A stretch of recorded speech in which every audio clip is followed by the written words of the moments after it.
आज हम लोग 12वीं के इतिहास के महत्वपूर्ण वस्तुनिष्ठ प्रश्नों को देखते हैं जो सेट 3 से है। पहला प्रश्न यहाँ पे दिया गया है कि हड़प्पा किस नदी के किनारे स्थित है। उत्तर है रावी नदी। सिंधु नदी के किनारे मोहनजोदड़ो था। प्रश्न संख्या 2 कह रहा है कि लोथल स्थित है, तो लोथल गुजरात में है। प्रश्न संख्या 3 है कि प्राचीन भारत में धम्म की शुरुआत किस शासक ने की थी। अशोक ने। चौथा प्रश्न है भारत का नेपोलियन किस शासक को कहा जाता है, तो समुद्रगुप्त को। पांचवा प्रश्न है महाभारत किसने लिखा, तो इसको वेद व्यास जी ने लिखा था। कौटिल्य ने अर्थशास्त्र को लिखा था और मनु ने मनु संहिता को लिखा था और वाल्मीकि ने वाल्मीकि रामायण को लिखा था।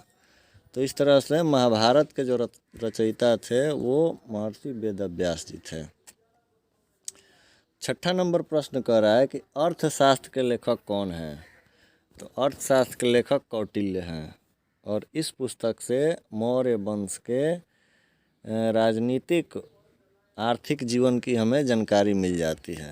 नेक्स्ट है 7 नंबर पे चौथी बौद्ध संगति किस शासक के काल में हुआ था, तो चौथी कनिष्क के काल में हुआ था। 4 बौद्ध संगतियाँ हुई थी, संगतियाँ, उसमें से चौथी कनिष्क काल में हुई थी। 8वां दिया हुआ है प्रयाग प्रथम प्रशस्ति की रचना किसने की थी, तो ये हरिसेन थे। 9 नंबर प्रश्न कह रहा है कि विजयनगर साम्राज्य की स्थापना किसने की, तो हरिहर और बुक्का ने। प्रश्न संख्या 10 है कि प्राचीन भारत में या प्राचीन भारत के महाकाव्य का नाम है, तो महाकाव्य का नाम महाभारत है। उत्तर हो जाएगा इसका महाभारत। नेक्स्ट दिया हुआ है कि फ्रांसवा बर्नियर था, तो फ्रांसवा बर्नियर चिकित्सक भी था इतिहासकार भी था, 2 ही दे रहा है भारतीय भवन के बुक में। तो इस तरह से इसका ऑप्शन हो जाएगा कि इनमें से सभी, डी वाला ऑप्शन सही हो जाएगा। नेक्स्ट है कि पुराणों की संख्या कितनी है, पुराणों की संख्या 18। 13 नंबर प्रश्न कह रहा है कि इब्न बतूता किस देश का निवासी था, तो ये मोरक्को का निवासी था। 14वां प्रश्न है कुतुब मीनार का निर्माण किसने शुरू किया, तो कुतुब मीनार को बनवाया था कुतुबुद्दीन ऐबक ने, जो कि दिल्ली में है। कुतुबुद्दीन ऐबक की और आती है 2.5 दिन की झोपड़ा, उसका भी निर्माण कुतुबुद्दीन ऐबक ने ही करवाया था। और गुलाम वंश की स्थापना भी 1206 ईस्वी में कुतुबुद्दीन ऐबक ने ही किया था और ये 1210 में मर गया था घोड़ा पर से गिर के। और कुतुबुद्दीन ऐबक जो था वो मोहम्मद गोरी का गुलाम भी था। 15 नंबर प्रश्न कह रहा है कि उत्तर भारत में भक्ति आंदोलन का आरंभ किस संत ने किया, तो रामानंद जी ने किया था। 16वां प्रश्न है कैप्टन हॉकिंस किस मुगल शासक के दरबार में आया, तो ये जहांगीर के दरबार में आया था। नेक्स्ट है हम्पी नगर किस साम्राज्य से संबंधित है, तो ये विजयनगर साम्राज्य से संबंधित है।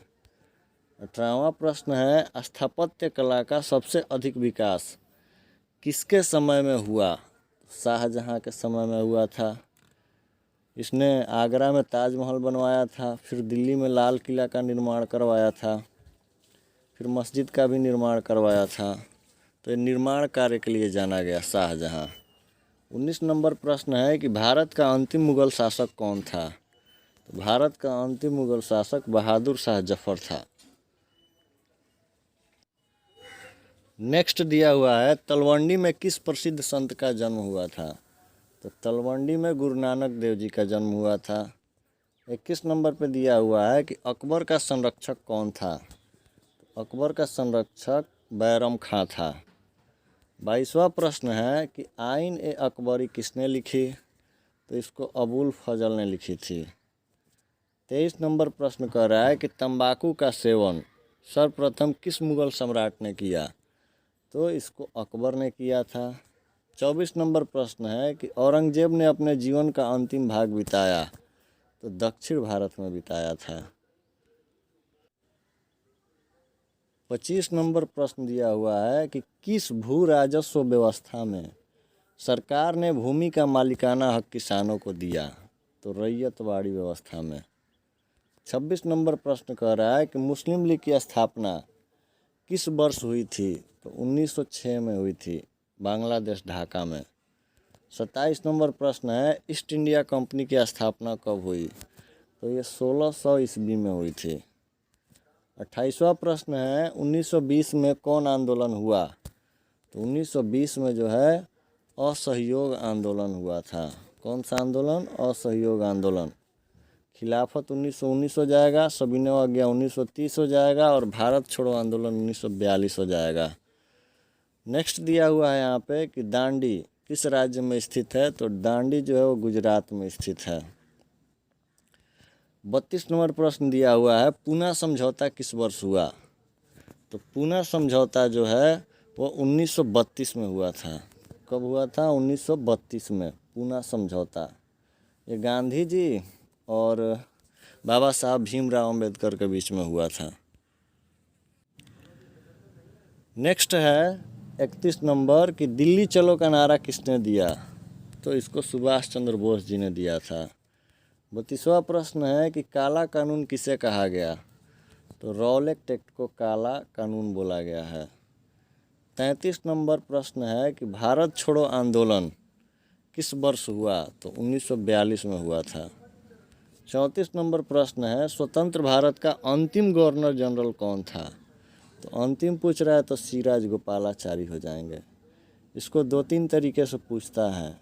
अगर ये पूछ दे कि स्वतंत्र भारत का प्रथम गवर्नर जनरल कौन था तो लॉर्ड माउंटबेटन हो जाएंगे। अगर ऐसे पूछे कि स्वतंत्र भारत का प्रथम भारतीय गवर्नर जनरल कौन था तब सी राजगोपालाचारी हो जाएंगे।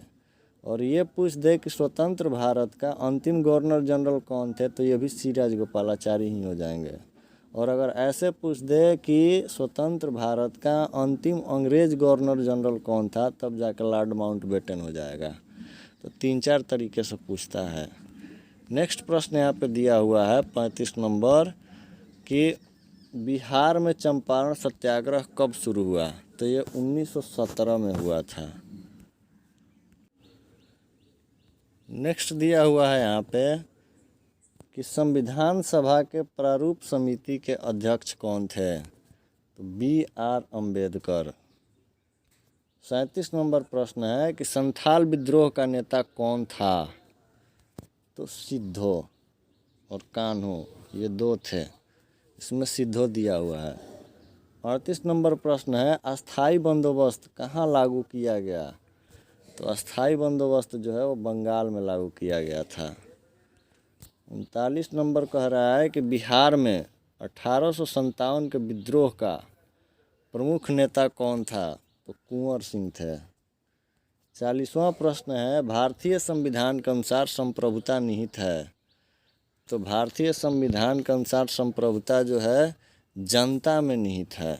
उत्तर हो जाएगा जनता।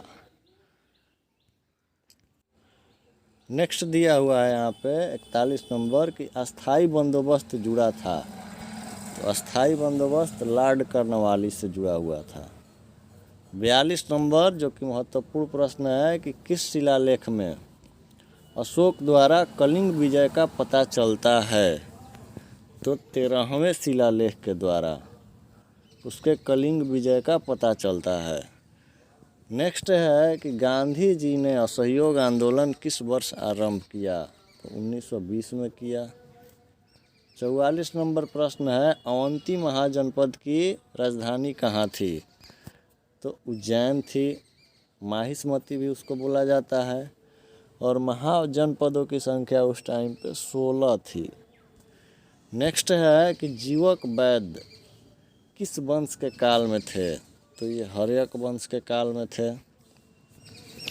46 नंबर प्रश्न यहाँ पर दे रहा है कि निम्नलिखित में किसका प्रकाशन अबुल कलाम आज़ाद ने किया तो अल हिलाल हो जाएगा।